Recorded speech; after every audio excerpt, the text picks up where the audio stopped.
I hope it was worth it. Hi ma, hi ate, hi bosses. Ma, sa lahat ng years na pagkakadedi namin ma, salamat sa pag-intindi mo kasi sobrang naging busy talaga kami ma. Sorry kung minsan nagiging senior na lang kami.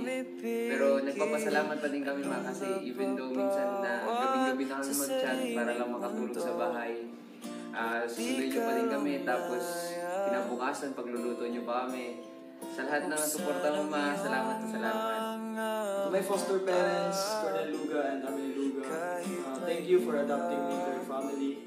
And gusto ko natin pasalamatan lahat ng efforts na ginagawa niyo para sa amin, na mag-hospital process dito. At the same time, feeling ko may sarili akong bahay dito. So every time na lumalabas ako dito sa academy, ay napupunta na ako tutulugan, mapahingan. So lastly, I just wish, hope and pray that God will give you long life to live. So yun lang po. Maraming salamat po. Maraming salamat po.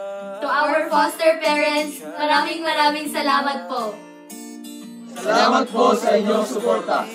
To our host parents, Mama, Papa, Mommy, and Daddy, maraming salamat po.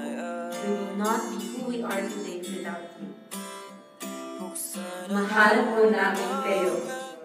Lovely greetings for the foster parents of the First Class Cadets. On behalf of PMA Sigdablaya Class of 2025, we extend our warmest appreciation for the truly felt love when we were here as cadets in PMA. Sa uulitin, maraming salamat po.